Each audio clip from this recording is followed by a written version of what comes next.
Ela estava sozinha, grávida de 6 meses e sem ter para onde ir, até que aceitou morar na casa antiga que ninguém no vilarejo queria nem pisar.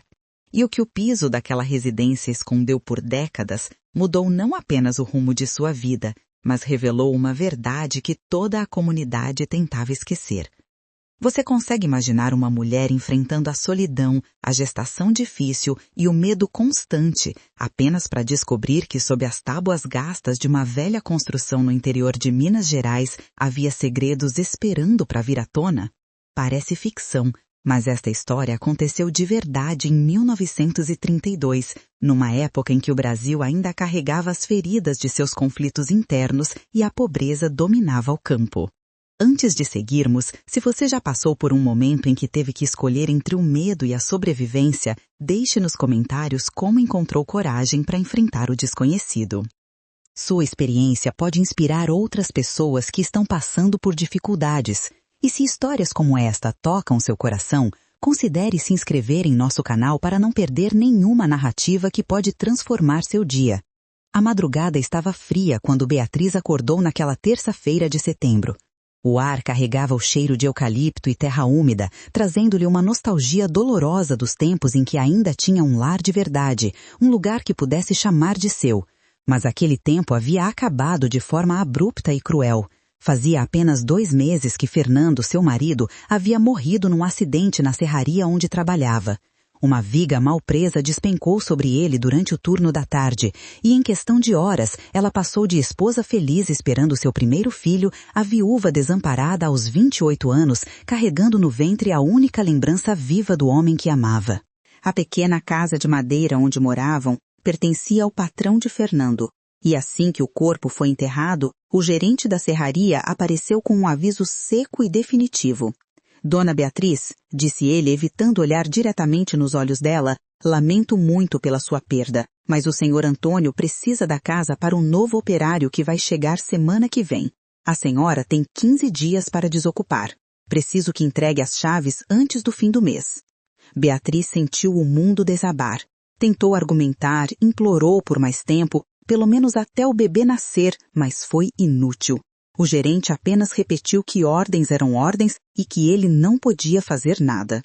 Ela ficou ali parada, uma mão instintivamente protegendo a barriga saliente, enquanto o homem se virava e ia embora sem olhar para trás, deixando-a sozinha com um futuro que parecia não existir. Nos dias que se seguiram, Beatriz percorreu cada canto do vilarejo de Santa Rita da Serra procurando ajuda. Foi à casa de sua comadre Dalva, que a recebeu com lágrimas nos olhos, mas explicou que o marido estava desempregado e que mal conseguiam alimentar os 4 filhos que já tinham. Beatriz, meu coração está partido por você, disse Dalva segurando suas mãos com força. Mas se eu te trouxer para cá, meus filhos vão passar fome. Não posso fazer isso com eles. Você entende, não é? Beatriz entendia, mas isso não aliviava a dor da rejeição. Procurou emprego no mercado municipal, onde costumava vender os doces de leite que fazia. Seu Geraldo, dono do maior armazém da cidade, foi gentil, mas direto. Beatriz, seus doces são os melhores da região. Todo mundo sabe disso. Mas os tempos estão difíceis demais. Ninguém está comprando luxos. As pessoas mal têm dinheiro para o arroz e o feijão. Não tenho como te contratar, querida. Se eu pudesse, você sabe que faria. Até Dona Carminha, a parteira que havia prometido cuidar dela durante o parto, deu desculpas. Filha, eu te ajudaria de coração, mas meu genro não aceita mais ninguém em casa. Diz que viúva nova traz azar e afasta os pretendentes das minhas netas. Eu sei que é bobagem, mas ele é quem manda lá em casa e eu não posso contrariar. Perdoe-me. Beatriz voltou para a casa vazia, aquela que em poucos dias não seria mais sua, e pela primeira vez desde o funeral de Fernando, permitiu-se chorar. Chorou até não ter mais lágrimas, até sentir o bebê se mexer dentro dela, como se estivesse tentando consolá-la. Acariciou a barriga e sussurrou uma promessa. Vou encontrar um jeito, meu amor. Sua mãe não vai desistir. Vamos sobreviver a isso, eu juro. No domingo seguinte, Beatriz foi à missa na igreja de São Sebastião, como sempre fazia. Talvez fosse a última vez que se sentaria naquele banco de madeira onde havia se casado com Fernando apenas 2 anos antes. Sentou-se no fundo, tentando se tornar invisível, mas o padre Augusto, um homem já de cabelos grisalhos e olhar sempre atento aos sofrimentos de seu rebanho, notou sua presença e a expressão de desespero estampada em seu rosto. Após a missa, enquanto os fiéis se dispersavam sob o sol forte da manhã mineira, o padre a chamou com um gesto discreto. Beatriz, minha filha, soube da sua situação. O Ricardo me procurou preocupado com você. Sei que está sem ter para onde ir. Beatriz baixou os olhos, a vergonha queimando suas bochechas. É verdade, padre, não tenho mais ninguém, não tenho para onde levar meu filho quando ele nascer. O padre suspirou profundamente, suas mãos grossas entrelaçadas à frente do corpo como se estivesse ponderando algo muito sério. Tenho uma possibilidade para você. Não é o ideal, longe disso, mas é um teto sobre sua cabeça e as paredes que podem protegê-la. Beatriz ergueu o olhar, um fio tênue de esperança acendendo em seu peito cansado.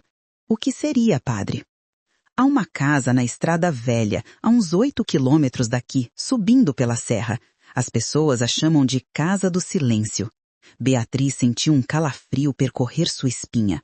Todos no vilarejo conheciam aquela casa.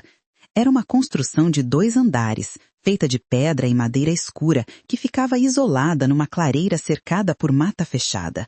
Fazia mais de 15 anos que estava abandonada, desde que a família Tavares desapareceu misteriosamente numa noite de inverno. Corriam histórias terríveis sobre aquele lugar. Diziam que por dentro se ouviam passos quando não havia ninguém, que luzes estranhas apareciam nas janelas durante a madrugada, que quem se aproximava sentia um peso inexplicável no peito, como se a própria casa não quisesse ser perturbada. Padre, eu já ouvi as histórias sobre aquela casa, começou Beatriz, a voz tremendo. Dizem que a família foi morta lá dentro, que seus espíritos ainda vagam pelos cômodos. São apenas histórias, minha filha, interrompeu o padre com firmeza. Boatos alimentados pelo medo e pela ignorância. Eu conheço a verdadeira história dos Tavares. O senhor Henrique Tavares era um homem bom, trabalhador, mas se envolveu com dívidas de jogo. Uma noite, credores violentos vieram cobrar. Houve uma briga e a família fugiu para a capital para escapar das ameaças. Nunca voltaram. A casa ficou abandonada não por maldição, mas por tragédia humana, por violência e medo, não por fantasmas. Mas, padre, por que ninguém mora lá se não há nada de errado? Porque as pessoas preferem acreditar no sobrenatural do que enfrentar a realidade brutal da violência que aconteceu ali. A casa é sólida, tem telhado, tem água de um poço nos fundos. Pertence agora à paróquia, pois ninguém da família Tavares voltou para reclamá-la. Estou lhe dando permissão para morar lá. Você e seu bebê terão um lugar seguro. Beatriz engoliu em seco. A ideia de viver sozinha naquela casa isolada, grávida e vulnerável apavorava-a profundamente. Mas qual era a alternativa? Dormir nas ruas? Dar à luz debaixo de uma ponte? Eu aceito, padre, disse finalmente, a voz mal mais que um sussurro. Agradeço do fundo do coração. O padre entregou-lhe uma chave pesada de ferro. Vá com Deus, minha filha. E lembre-se, o medo só tem o poder que você lhe dá. Aquela casa precisa de vida novamente e você precisa de um lar. Talvez seja a providência divina unindo 2 abandonos. 2 dias depois, Beatriz amarrou seus poucos pertences num lençol velho, uma trouxa que continha roupas, alguns utensílios de cozinha, o terço que havia sido de sua mãe e a única foto que tinha com Fernando, tirada no dia do casamento. Seu Joaquim, um carroceiro que tinha pena dela, ofereceu-se para levá-la até a casa.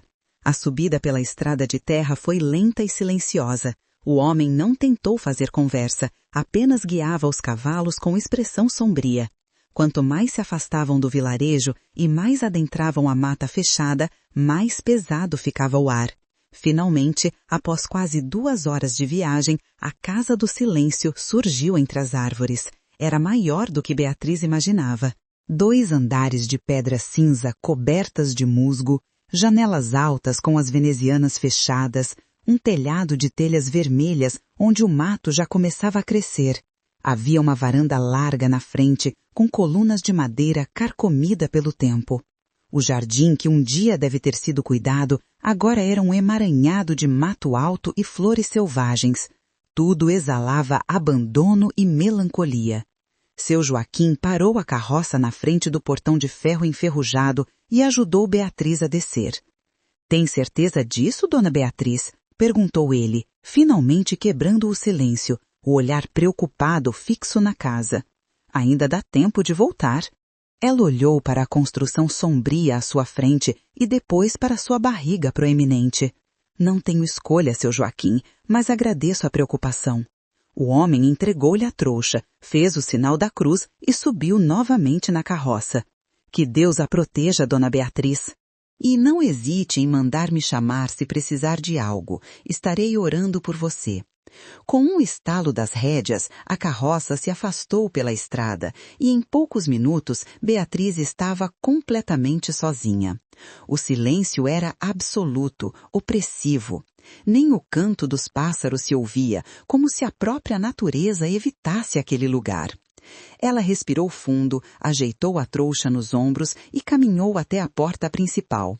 A chave pesada girou na fechadura com dificuldade, a ferrugem resistindo. Finalmente, com um clique alto que ecoou na quietude, a porta se abriu.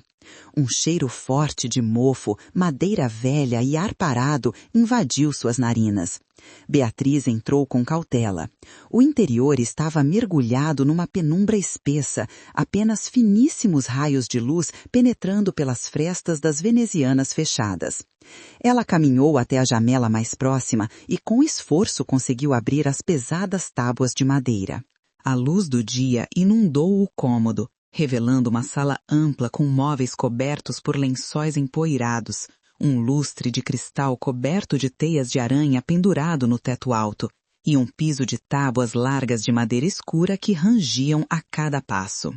Beatriz passou o resto da tarde explorando a casa. Havia uma cozinha grande com um fogão a lenha ainda em bom estado, uma despensa vazia, uma sala de jantar com uma mesa comprida que podia acomodar facilmente 10 pessoas e, nos fundos, uma área de serviço com acesso ao poço. No segundo andar, encontrou 4 quartos. Escolheu o menor, aquele cuja janela dava para os fundos da propriedade, de onde podia ver a mata cerrada e, ao longe, as montanhas azuladas. Limpou o quarto o melhor que pôde, espanando a poeira e varrendo as folhas secas que haviam entrado pelas frestas. Estendeu seu lençol sobre o colchão velho e duro da cama de ferro e colocou a foto de Fernando sobre o criado mudo.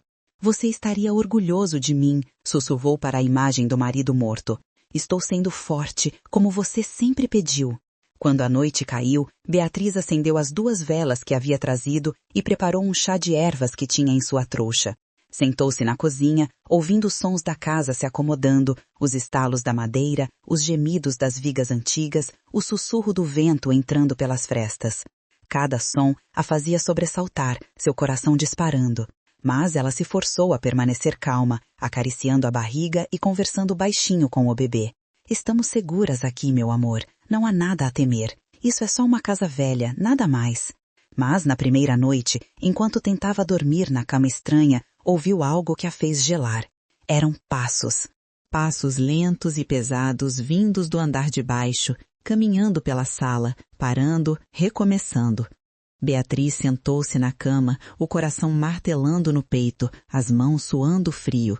Agarrou o terço e começou a rezar em voz baixa, as palavras tropeçando em seus lábios trêmulos. Os passos continuaram por alguns minutos que pareceram uma eternidade, e então cessaram abruptamente. O silêncio que se seguiu foi ainda mais assustador.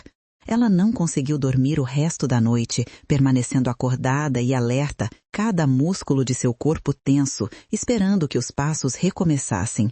Só quando os primeiros raios de sol começaram a iluminar o quarto é que ela finalmente relaxou e cochilou por algumas horas de sono agitado. Quando acordou com o sol já alto, Beatriz tentou se convencer de que havia imaginado os passos, que era apenas a casa velha se ajustando às mudanças de temperatura, ou talvez algum animal que havia entrado. Desceu as escadas com cuidado, inspecionou a sala e a cozinha, mas não encontrou nada fora do lugar, nenhum sinal de invasão ou perturbação. Passou o dia tentando tornar a casa mais habitável, limpando, organizando, tentando desesperadamente criar alguma sensação de normalidade. Foi até o poço nos fundos buscar água e ficou aliviada ao descobrir que a água era limpa e fresca, pelo menos não morreria de sede. Mas a comida era outra questão. Tinha apenas o pouco que havia trazido consigo, o suficiente para talvez 3 ou 4 dias. Precisaria descer ao vilarejo para buscar mantimentos, mas a caminhada de 8 quilômetros, grávida e sozinha, parecia uma tarefa impossível. Estava perdida nesses pensamentos quando ouviu novamente. Desta vez não eram passos, era um ranger, um som de madeira sendo pressionada, vindo de algum lugar no piso da sala. Beatriz parou o que estava fazendo e ficou absolutamente imóvel, escutando. O som se repetiu, mais alto agora, como se algo ou alguém estivesse tentando empurrar as tábuas do chão de baixo para cima. Seu primeiro instinto foi correr, fugir daquela casa amaldiçoada e nunca mais voltar. Mas então sentiu o bebê chutar dentro dela, um lembrete doloroso de que não tinha o luxo do medo, não tinha para onde fugir. Com as pernas tremendo, forçou-se a caminhar em direção ao som. Ele vinha da sala, perto da lareira de pedra que dominava uma das paredes. Ajoelhou-se desajeitadamente, sua barriga grande tornando os movimentos difíceis, e examinou as tábuas do piso. Havia algo estranho ali. Enquanto o resto do assoalho estava coberto de poeira uniforme acumulada ao longo dos anos, uma seção específica das tábuas, bem na frente da lareira, estava mais limpa, como se tivesse sido movida recentemente. Beatriz passou os dedos pelas frestas entre as madeiras e sentiu uma corrente de ar frio subindo de baixo, ar que cheirava a terra úmida e algo mais, algo orgânico e desagradável que ela não conseguia identificar. Seu coração acelerou. Havia algo sob aquele piso, algo que não deveria estar ali. Voltou à cozinha e pegou uma faca velha que havia encontrado numa gaveta. Retornou à sala e começou a forçar a lâmina entre as tábuas, tentando alavancá-las. A madeira resistiu no início, mas estava velha e apodrecida em alguns pontos. Com esforço e determinação, conseguiu levantar a primeira tábua, depois a segunda e a terceira. Sobre o piso havia um espaço vazio, uma espécie de porão ou compartimento escondido que ela não tinha ideia que existia. A escuridão lá dentro era absoluta e densa. Beatriz foi buscar uma de suas velas, acendeu-a com mãos trêmulas e a segurou sobre a abertura. A luz fraca da chama iluminou degraus de pedra descendo para as profundezas da casa, desaparecendo na escuridão. E lá embaixo ela podia ver algo, formas indefinidas, pilhas de objetos e algo mais que fez seu sangue gelar nas veias. Ossos. Havia ossos humanos espalhados no chão daquele porão secreto. Beatriz soltou um grito e recuou, quase deixando a vela cair. Sua respiração ficou acelerada, o pânico tomando conta dela. A casa não estava apenas abandonada, era uma tumba, um lugar onde algo terrível havia acontecido, algo que todos no vilarejo sabiam ou suspeitavam, mas que ninguém tinha coragem de falar abertamente. Os passos que ela havia ouvido não eram sua imaginação, eram um aviso. A casa estava tentando contar sua história, revelar o segredo que o piso escondia há mais de uma década. Mas Beatriz não podia simplesmente tampar aquele buraco e fingir que não havia visto nada. Aqueles ossos pertenciam a alguém. Alguém que tinha família, que tinha uma história, que merecia um enterro digno e não ficar apodrecendo num buraco escondido sobre as tábuas de uma casa abandonada. Ela sabia o que precisava fazer, mas a simples ideia a enchia de pavor. Precisava descer até aquele porão, precisava descobrir a verdade sobre o que havia acontecido naquela casa, e precisava fazer isso sozinha. Beatriz passou o resto do dia se preparando mentalmente para o que precisava fazer. Comeu o pouco que tinha, bebeu água, rezou pedindo coragem e proteção. Quando o sol começou a se pôr, lançando sombras longas pela sala, ela reuniu tudo o que precisaria, as 2 velas que possuía, alguns panos para cobrir o nariz caso o cheiro fosse muito forte e a faca que havia usado para abrir o piso, mais para se sentir segura do que por realmente acreditar que serviria de proteção contra o que quer que encontrasse lá embaixo. Com o coração batendo tão forte que ela podia ouvi-lo nos ouvidos, Beatriz começou a descer os degraus de pedra. Cada passo era uma batalha contra o instinto de fugir. A escadaria era estreita e íngreme, as paredes de terra compactadas frias e úmidas ao toque. A chama da vela tremeluzia, criando sombras dançantes que pareciam ter vida própria. Lá embaixo, o ar era pesado e frio, carregado com o cheiro inconfundível de decomposição antiga, terra molhada e algo mais, algo metálico e nauseante. Quando seus pés finalmente tocaram o chão do porão, Beatriz ergueu a vela e olhou ao redor. O que viu a fez engasgar. O espaço era maior do que imaginara, uma câmara subterrânea de talvez 5 metros de comprimento por 3 de largura, com teto baixo sustentado por vigas de madeira grossas. E estava repleto de coisas, baús velhos empilhados, ferramentas enferrujadas, roupas apodrecidas e, sim, ossos. Mas não eram apenas os restos da família Tavares como ela inicialmente temera. Havia algo mais perturbador. No canto mais distante, parcialmente cobertos por um lençol mofado, estavam os esqueletos de pelo menos 3 pessoas, 2 adultos e uma criança, seus ossos ainda vestidos com trapos de roupas que haviam resistido ao tempo. Mas o mais chocante era o que estava ao lado deles. Caixas e caixas de objetos de valor, prataria, joias, castiçais de ouro, praticamente um tesouro escondido ali embaixo, guardado como se alguém pretendesse voltar para buscá-lo, mas nunca o fizera. Beatriz aproximou-se devagar, a mente tentando processar o que estava vendo. A verdade começou a se formar em sua cabeça como um quebra-cabeça macabro encaixando suas peças. A família Tavares não havia fugido. Eles haviam sido assassinados, mortos por pessoas que queriam roubar suas posses, e seus corpos foram escondidos ali embaixo para que ninguém jamais os encontrasse. A casa foi então abandonada, não por medo de fantasmas, mas porque os assassinos precisavam que todos acreditassem que os Tavares haviam partido, não que estavam enterrados sob o próprio lar. E por 15 anos, aquele segredo permaneceu oculto sobre o piso da sala, até que ela, uma viúva grávida e desesperada, fosse forçada pelas circunstâncias a se mudar para aquele lugar e tropeçar na verdade. Beatriz sentiu as lágrimas escorrerem por seu rosto enquanto olhava para os restos mortais daquela família. Que horror eles devem ter enfrentado! Que traição! Que crueldade!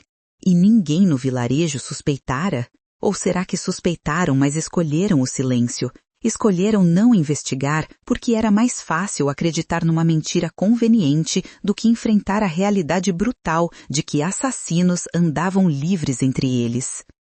Ela se ajoelhou desajeitadamente ao lado dos esqueletos e com uma reverência que brotava do fundo de sua alma, começou a rezar por aquelas almas perdidas.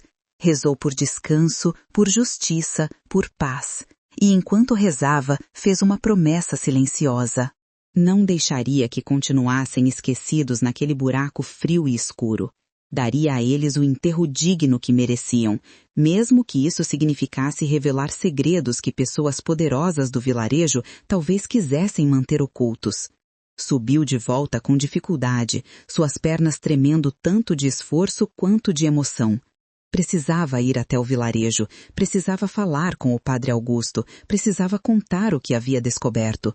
Mas já era noite fechada e a caminhada de 8 quilômetros no escuro, grávida e sozinha, seria suicida. Aquela noite foi a mais longa da vida de Beatriz. Ela não pregou os olhos, sentada na cozinha com todas as velas que possuía acesas ao seu redor, criando um círculo de luz contra a escuridão que parecia querer engoli-la.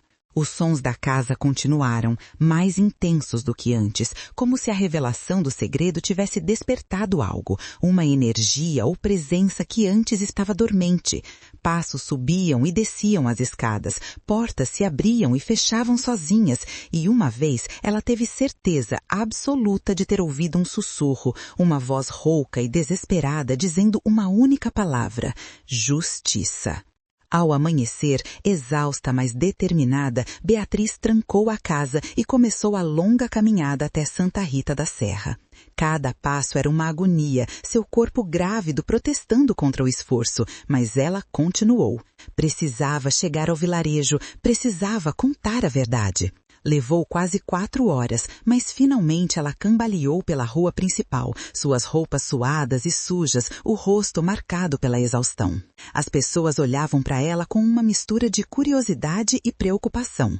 Ela seguiu direto para a igreja.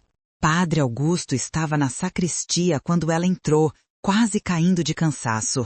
Beatriz, minha filha, o que aconteceu? Você está bem? O bebê? Ele a ajudou a se sentar numa cadeira e trouxe-lhe água. Ela bebeu sofregamente e então, com a voz entrecortada pela fadiga e pela emoção, contou tudo. O piso que rangia, o porão secreto, os esqueletos, o tesouro escondido, a verdade sobre o destino da família Tavares. O rosto do padre foi empalidecendo à medida que ela falava. Quando Beatriz terminou, ele ficou em silêncio por um longo momento, as mãos tremendo ligeiramente. Meu Deus do céu, sussurrou finalmente. Sempre houve rumores, suspeitas que ninguém ousava verbalizar. Mas assassinato, isso muda tudo. Ele se levantou com determinação. Precisamos reunir as autoridades. O delegado precisa saber disso. Os Tavares merecem justiça. E quem fez isso precisa responder por seus crimes, mesmo depois de tanto tempo. Nas horas que se seguiram, a notícia se espalhou pelo vilarejo como um incêndio. O delegado, acompanhado de 2 policiais e várias pessoas da comunidade, incluindo o médico local e o próprio padre Augusto, fizeram a jornada até a Casa do Silêncio. Beatriz foi com eles, apesar dos protestos sobre seu estado, insistindo que precisava estar lá, que precisava ver aquilo até o fim. Quando chegaram e desceram ao porão, o silêncio foi absoluto, enquanto todos contemplavam a cena macabra. O médico examinou os restos mortais e confirmou o que todos já sabiam. Eram, de fato, 3 pessoas, e pela análise preliminar haviam morrido de trauma violento. Havia marcas nos ossos consistentes com golpes de objetos pesados. Foram um massacre brutal. O delegado, um homem sério de meia-idade chamado Anselmo, começou a fazer perguntas. Recolheu os objetos de valor, documentou tudo meticulosamente. E então começou a investigar quem poderia ter tido motivo e oportunidade para cometer tal crime há 15 anos. A investigação revelou uma teia de ganância e traição que chocou toda a comunidade. Foi descoberto que o senhor Henrique Tavares, antes de morrer, havia vendido uma grande quantidade de terras e acumulado considerável riqueza, fato conhecido por poucos. Seu sócio nos negócios, um homem chamado Domingos Ferreira, que ainda vivia no vilarejo e era agora um dos comerciantes mais prósperos da região, havia desaparecido por algumas semanas logo após o sumiço dos Tavares, alegando que estava visitando parentes em outra cidade. Quando confrontado pelo delegado, Domingos inicialmente negou tudo. Mas a pressão da comunidade, o peso da evidência e, finalmente, a confissão de seu irmão mais novo, que havia participado do crime e carregava a culpa como um fardo insuportável por todos aqueles anos, finalmente o quebraram.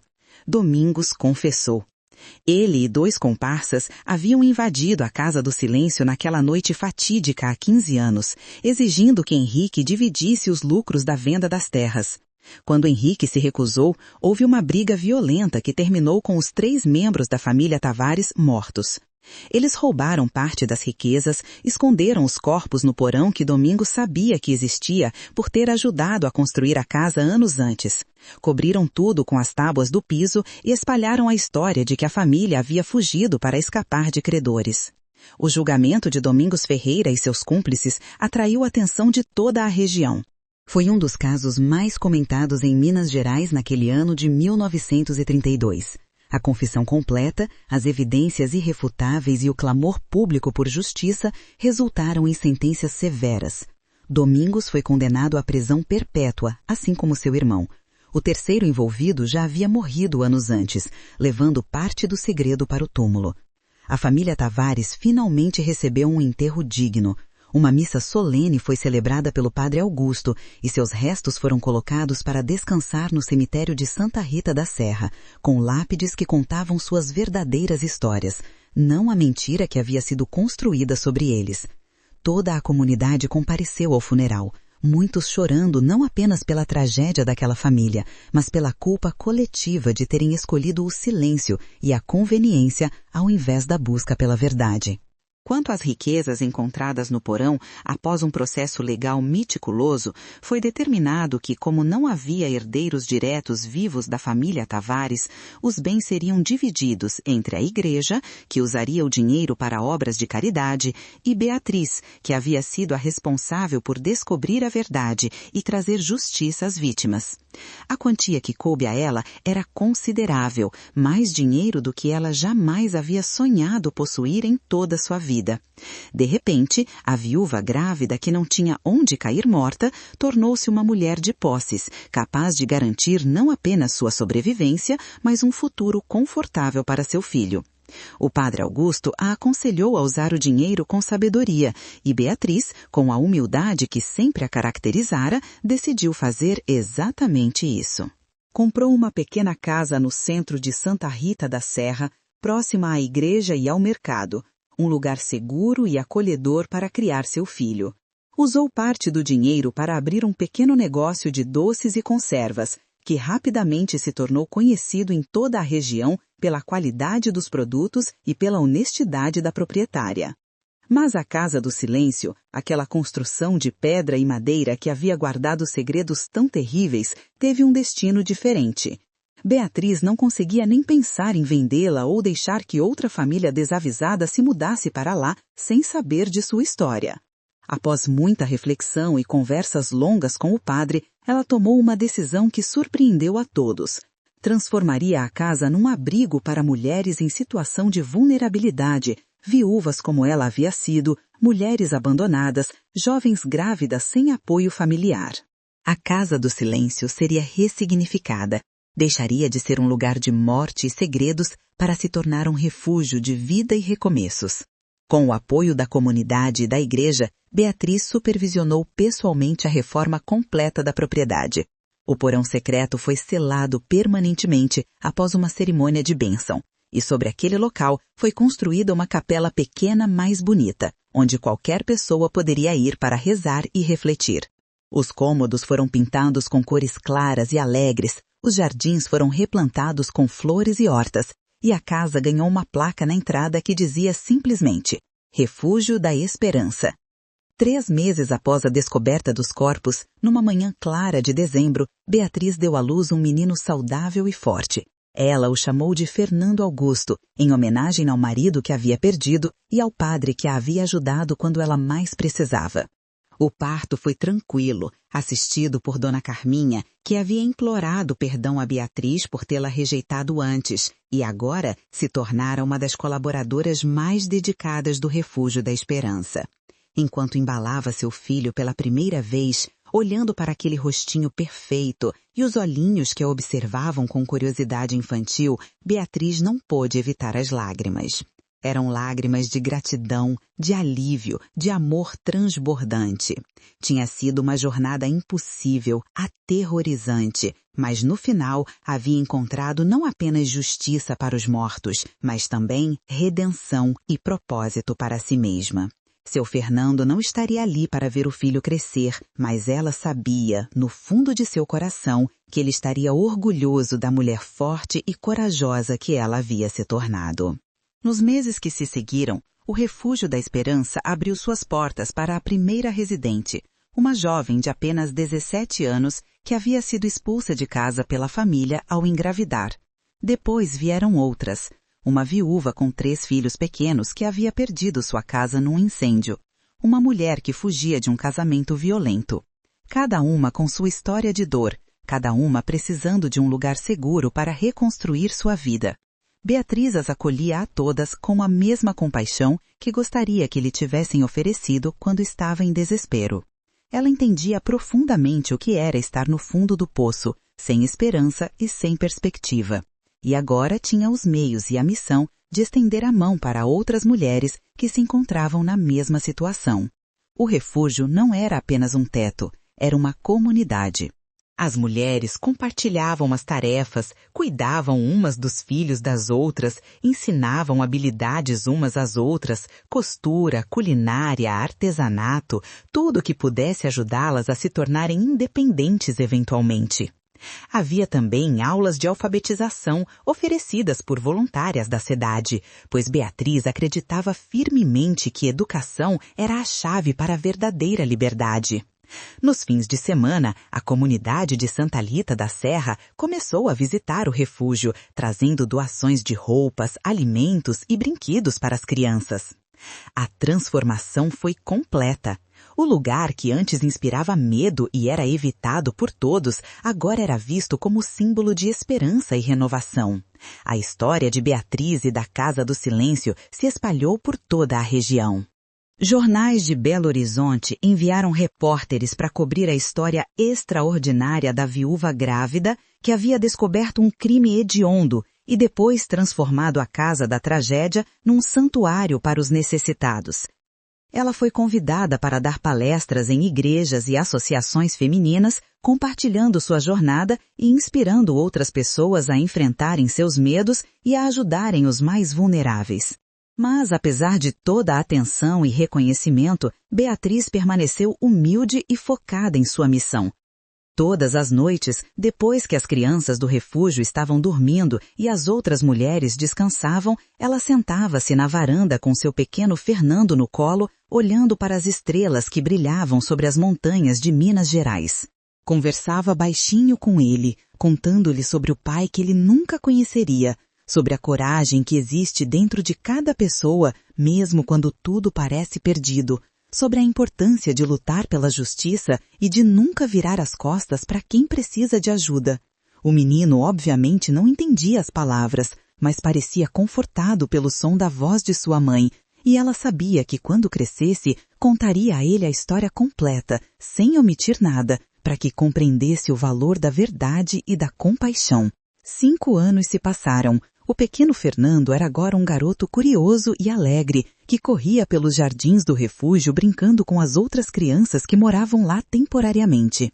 O local havia acolhido mais de 30 mulheres e suas famílias ao longo daqueles anos, muitas das quais conseguiram se reerguer e seguir em frente com suas vidas, sempre mantendo contato com Beatriz e considerando-a não apenas uma benfeitora, mas uma verdadeira irmã.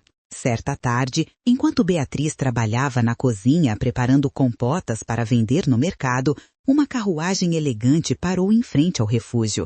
Dela desceu uma senhora de aparência distinta, vestida com roupas finas, mas discretas, acompanhada por um advogado. Beatriz as recebeu na sala, intrigada pela visita inesperada. A senhora se apresentou como Helena Tavares Mendonça, prima distante de Henrique Tavares, o patriarca da família assassinada. Ela havia lido sobre o caso nos jornais e sobre o trabalho extraordinário que Beatriz estava fazendo. Dona Beatriz, disse a senhora com os olhos marejados, não tenho palavras para agradecer o que a senhora fez pela memória de minha família. Por anos, carregamos a vergonha de acreditar que Henrique havia abandonado suas responsabilidades e fugido como um covarde. Saber a verdade, por mais dolorosa que seja, trouxe-nos paz. Ele era um homem honrado e agora todos sabem disso. Ela fez uma pausa, enxugando discretamente uma lágrima. E o que a senhora fez com esta casa, transformando-a de um túmulo em um lugar de esperança, isso é algo que minha família nunca esquecerá. Vim aqui hoje não apenas para agradecer, mas para oferecer ajuda. O advogado que a acompanhava abriu uma pasta de couro e explicou que a família Tavares, após a resolução completa do caso legal, havia decidido estabelecer um fundo permanente para apoiar o trabalho do Refúgio da Esperança. Era uma quantia generosa que garantiria que o local pudesse continuar operando por muitos anos, acolhendo mulheres necessitadas sem depender apenas de doações esporádicas. Beatriz ficou sem palavras, as lágrimas correndo livremente por seu rosto. Eu não fiz nada além do que era certo, conseguiu dizer finalmente. Qualquer pessoa teria feito o mesmo. Mas nem todas teriam tido a coragem, respondeu Helena com um sorriso gentil. A senhora poderia ter tampado aquele buraco, fingido não ter visto nada e seguido em frente com sua vida. Mas escolheu o caminho difícil, o caminho da verdade e da justiça. E por isso minha família estará eternamente grata. Quando as visitantes partiram, Beatriz sentou-se sozinha por um momento, absorvendo tudo o que havia acontecido. Era difícil acreditar que apenas 5 anos antes ela estava desesperada, sem casa, sem dinheiro, sem esperança, forçada a se mudar para uma casa assombrada simplesmente porque não tinha alternativa.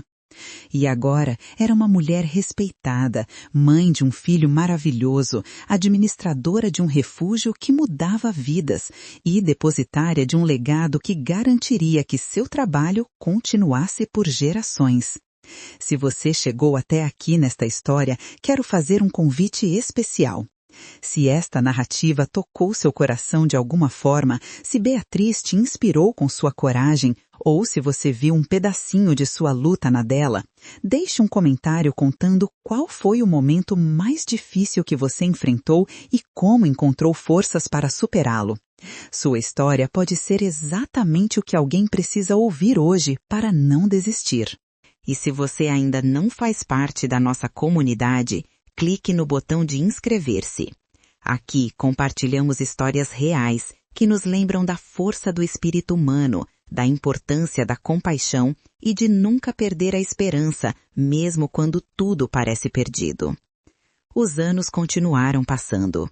Fernando cresceu ouvindo as histórias das mulheres que passavam pelo refúgio, aprendendo desde cedo sobre empatia, sobre justiça social, sobre a importância de usar qualquer privilégio ou recursos que se tenha para ajudar os outros. Quando completou 15 anos, surpreendeu sua mãe ao declarar que queria estudar direito para poder defender pessoas que não tinham voz, assim como sua mãe havia dado voz aos Tavares mortos e esperança às mulheres abandonadas. Beatriz sentiu o coração transbordar de orgulho. Seu filho seria exatamente o tipo de homem que Fernando, seu pai, teria sido orgulhoso de ver crescer. O Refúgio da Esperança continuou crescendo. Uma ala nova foi construída para acomodar mais mulheres. Foram criados programas de capacitação profissional em parceria com comerciantes locais, oferecendo às residentes a oportunidade de aprenderem ofícios que lhes garantiriam independência financeira. Muitas das mulheres que haviam passado pelo refúgio e reconstruído suas vidas voltavam como voluntárias, querendo retribuir a ajuda que haviam recebido. A própria Beatriz, agora com 43 anos, cabelos começando a ficar grisalhos, mas os olhos ainda brilhando com a mesma determinação, nunca parou. Acordava cedo todas as manhãs, visitava cada mulher no refúgio para saber como estavam, oferecia conselhos quando pedidos, consolava as que choravam, celebrava as pequenas vitórias de cada uma. Continuava administrando seu negócio de doces, agora expandido para uma pequena fábrica que empregava várias ex-residentes do refúgio, garantindo-lhes salários dignos e respeito. Ela nunca se casou novamente, embora não faltassem pretendentes ao longo dos anos. Quando perguntavam por que permanecia sozinha, ela simplesmente sorria e dizia que seu coração tinha espaço suficiente para amar seu filho e todas as mulheres que passavam por sua vida através do refúgio, e que isso era mais do que suficiente para preencher seus dias de significado e propósito. Numa tarde de inverno, já com seus 62 anos, Beatriz recebeu uma visita inesperada. Era uma jovem mulher, grávida, com os olhos vermelhos de tanto chorar e uma pequena trouxa de pertences nos braços. A cena era dolorosamente familiar, um eco perfeito daquele dia há 3 décadas quando ela própria havia chegado à Casa do Silêncio sem esperança e sem perspectiva. A jovem contou sua história entre soluços. Havia sido abandonada pelo namorado ao descobrir a gravidez, expulsa de casa pelos pais envergonhados e não tinha absolutamente ninguém, nem nada. Tinha ouvido falar do Refúgio da Esperança e tinha vindo como último recurso, sem saber se seria aceita. Beatriz tomou as mãos da jovem nas suas, mãos agora marcadas pela idade e pelo trabalho, mas ainda capazes de oferecer conforto e força. Olhou nos olhos desesperados da moça e disse com voz firme e gentil: "Minha querida, você está em casa agora, não está mais sozinha. Nós vamos cuidar de você e do seu bebê. Você vai ter um teto sobre sua cabeça, comida na sua mesa, pessoas ao seu redor que entendem sua dor porque também passaram por isso. E quando estiver pronta, vamos te ajudar a encontrar seu caminho, a descobrir sua força, a construir o futuro que você merece. Você não é definida por este momento difícil. Isto é apenas um capítulo, não sua história completa." A jovem desabou em lágrimas de alívio e Beatriz a abraçou, deixando-a chorar todo o medo e a dor acumulados. Naquele momento, com aquela jovem estremecendo em seus braços, Beatriz viu claramente o círculo completo de sua jornada. Ela havia sido salva por um acaso terrível, por ter sido forçada a morar numa casa que guardava segredos mortais. Ao descobrir aqueles segredos e buscar justiça, havia encontrado não apenas redenção para os mortos, mas também propósito e significado para a sua própria vida. E agora, décadas depois, continuava salvando outras mulheres, oferecendo-lhes exatamente o que ela gostaria que lhe tivessem oferecido quando estavam no fundo do poço: esperança, dignidade e a certeza de que não estavam sozinhas.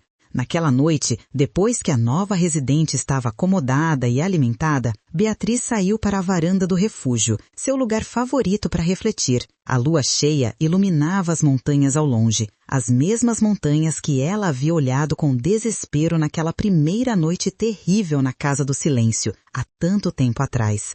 Mas agora, ao invés de medo, sentia gratidão profunda.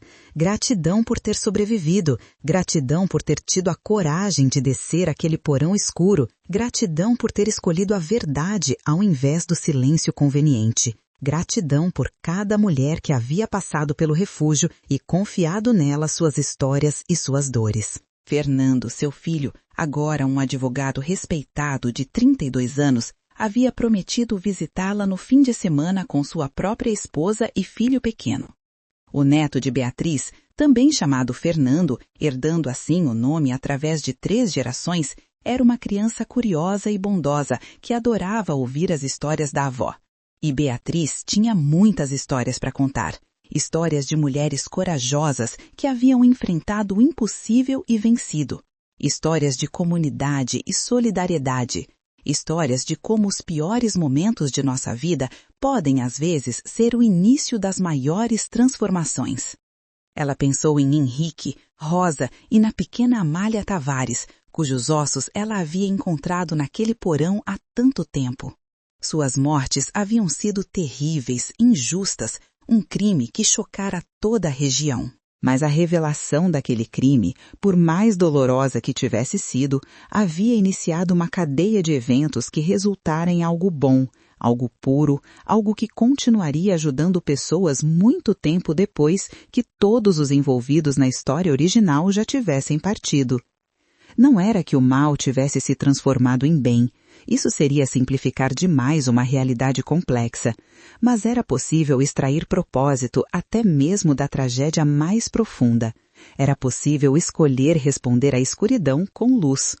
E ela havia feito exatamente isso. Beatriz viveu até os 84 anos, permanecendo ativa no Refúgio da Esperança até seus últimos meses. Quando finalmente partiu, foi cercada por seu filho, noras, netos e bisnetos, além de dezenas de mulheres cujas vidas ela havia tocado ao longo de mais de 5 décadas de trabalho dedicado. Seu funeral foi o maior que Santa Rita da Serra já havia testemunhado. Pessoas vieram de toda a região e muitas de outros estados para prestar suas últimas homenagens à mulher que havia se tornado uma lenda local, símbolo de coragem, compaixão e resiliência. O Refúgio da Esperança continuou operando após sua morte, administrado por uma diretoria composta por ex-residentes e membros da comunidade, exatamente como Beatriz havia planejado. Ela havia deixado tudo organizado, garantindo que sua missão continuaria por muitas gerações. Acima da entrada principal do refúgio foi instalada uma placa de bronze com seu retrato e uma inscrição simples mais poderosa. Beatriz Almeida Santos, 1904-1988. Ela transformou segredos enterrados em esperança florescente. Que seu legado nos inspire a nunca virarmos as costas para quem precisa e a sempre buscarmos a verdade, não importa quão difícil seja o caminho.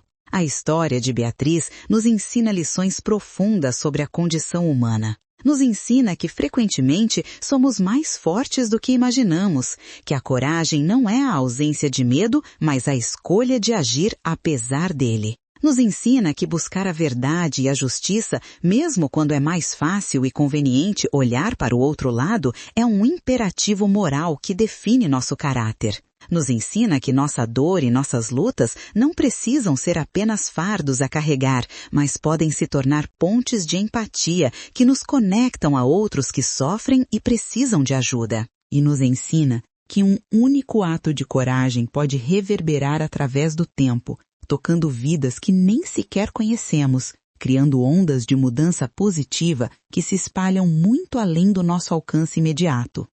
Quantas vezes viramos as costas para verdades incômodas porque é mais fácil não nos envolvermos? Quantas vezes deixamos de ajudar alguém em necessidade porque temos nossos próprios problemas? A história de Beatriz nos desafia a sermos melhores, a fazermos mais, a não aceitarmos a injustiça como inevitável ou os segredos como necessários.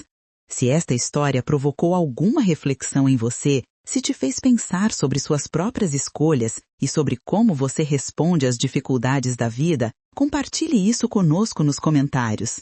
Este não é apenas um canal de histórias, é uma comunidade de pessoas que acreditam no poder da narrativa humana para nos ensinar, nos inspirar e nos conectar.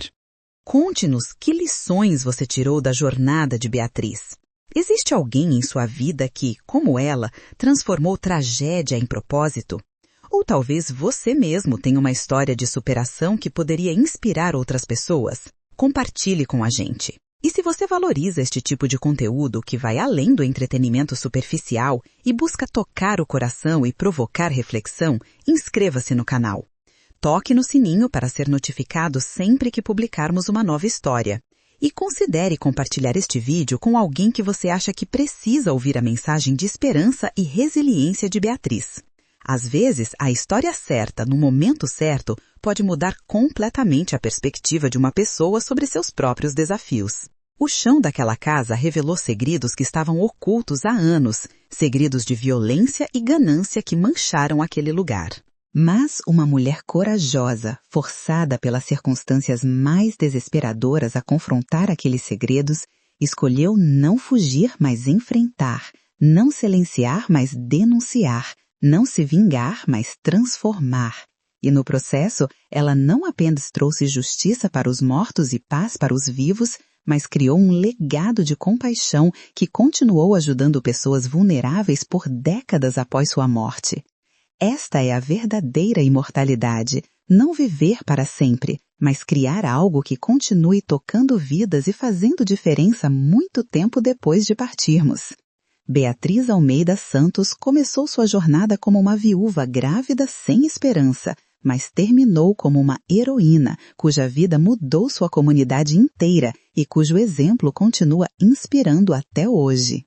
Que sua história nos inspire a buscar sempre a verdade, a defender sempre a justiça e a sempre estender a mão para quem precisa, pois nunca sabemos quando nós mesmos estaremos naquela posição, precisando que alguém acredite em nós e nos ofereça uma segunda chance.